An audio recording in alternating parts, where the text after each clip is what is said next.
Assalamualaikum warahmatullahi wabarakatuh. Salam sejahtera untuk kita semua. Apa kabar anak-anak? Semoga anak-anak semuanya sehat. Bertemu lagi dengan Ibu di mata pelajaran Praktikum Akuntansi Perusahaan Jasa, Dagang, dan Manufaktur. Kali ini kita akan membahas tentang buku besar perusahaan jasa. Nah, di pertemuan ini, di materi buku besar perusahaan jasa ada beberapa materi yang akan Ibu sampaikan.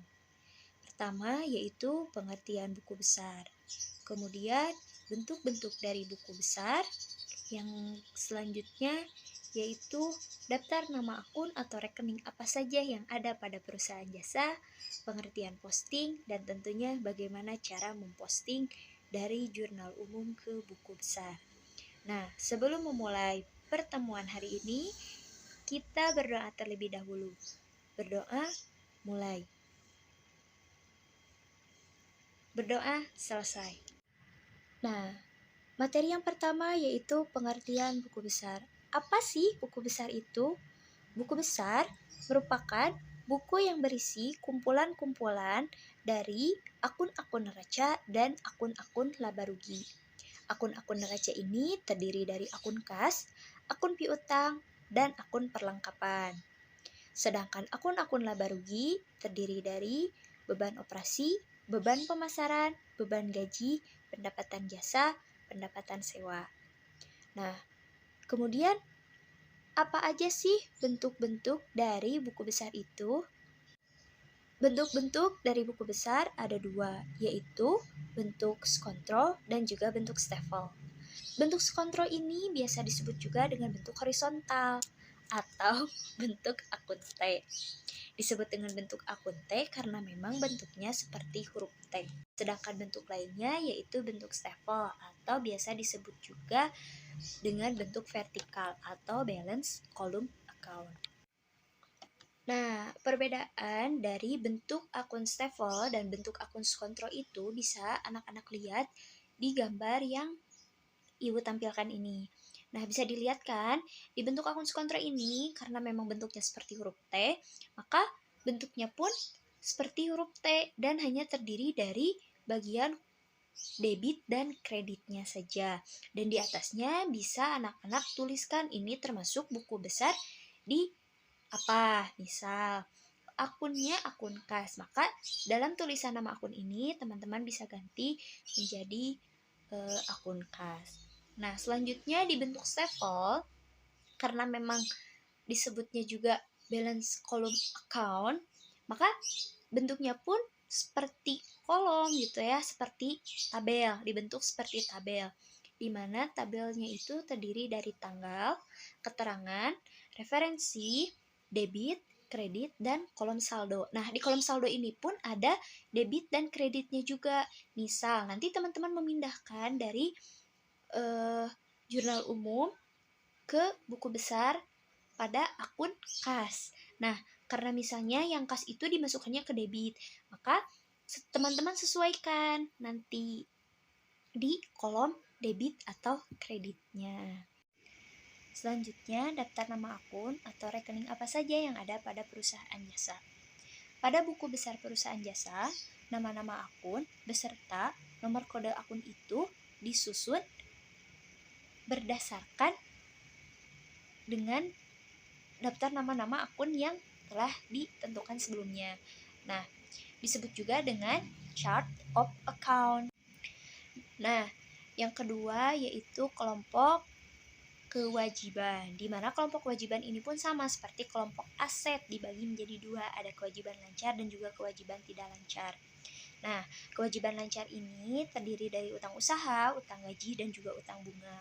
Sedangkan kewajiban tidak lancar terdiri dari utang bank dan juga utang obligasi. Nomor kode akun pada kelompok kewajiban ini diberi nomor 2. Nah, kemudian yang ketiga, kelompok akun yang ketiga yaitu ada akun ekuitas. Nah, akun ekuitas ini ditandai dengan kode akun nomor 3. Dan di akun ekuitas ini hanya terdiri dari modal pemilik dan juga preferred.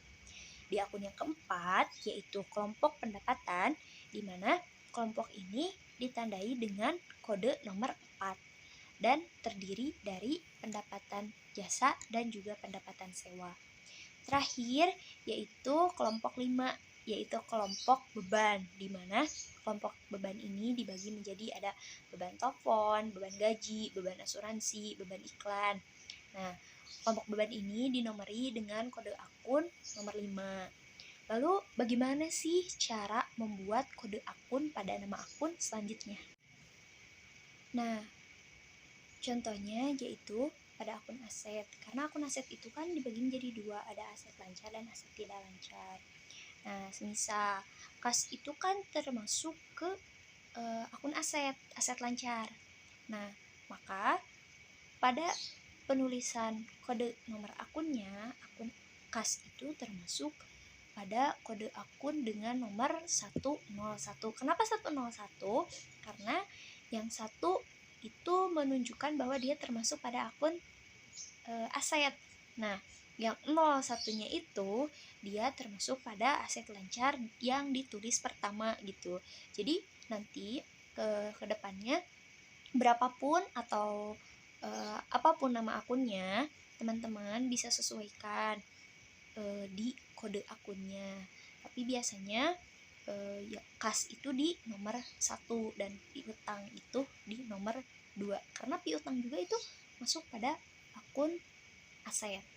Nah, terus untuk akun-akun yang lain, akun-akun beban, akun-akun pendapatan, akun ekuitas, dan juga akun utang itu juga sama. Selanjutnya ke materi posting. Posting itu merupakan pemindah bukuan informasi akuntansi dari buku jurnal ke buku besar.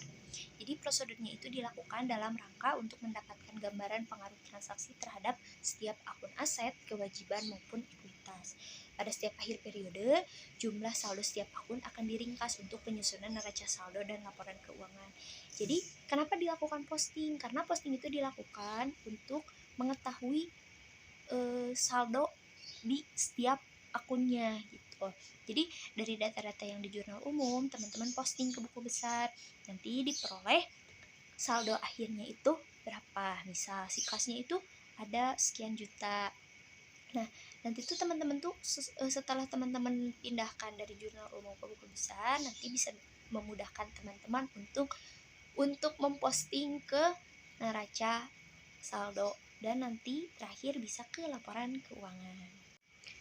Materi yang terakhir yaitu cara memposting buku jurnal umum ke buku besar.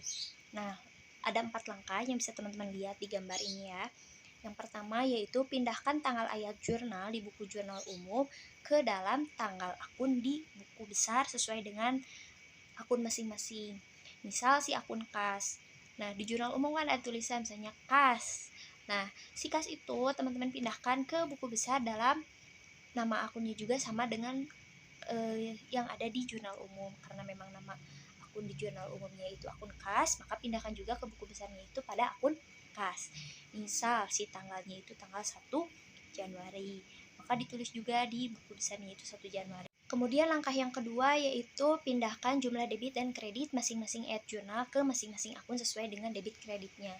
Nah, setelah memindahkan tanggal akunnya, tanggal transaksinya, maka teman-teman lihat si akun kas itu berada di debit atau di kredit. Kalau misalnya ada di debit, maka teman-teman posting juga di debitnya. Kalau ada di kredit, teman-teman posting juga ke kreditnya. Langkah yang ketiga yaitu pindahkan halaman buku jurnal di pojok kanan atas ke kolom referensi pada setiap akun di buku besar. Misal, karena si halamannya itu ada halaman 1, maka kan biasanya ada beberapa halaman ya. Nah, karena memang kita baru memposting, maka hanya ada baru ada 1 halaman. Jika kita tuliskan ada di halaman 1. Nah, buku jurnalnya itu kan banyak gitu ya. Jadi di buku besarnya itu kita tulis JU1 misal. Nah, kemudian di kolom yang ada di buku jurnal umumnya kita tulis di referensi nama kode akun yang ada pada buku besarnya gitu. Kemudian yang keempat, masukkan nomor masing-masing akun di buku besar atau pojok kanan atas ke kolom referensi di buku jurnal. Nah, yang barusan. Jadi setelah itu dipindahkan juga yang di buku besar ke jurnal umum gitu. Sekian materi yang bisa Ibu sampaikan, lebih dan kurangnya mohon maaf.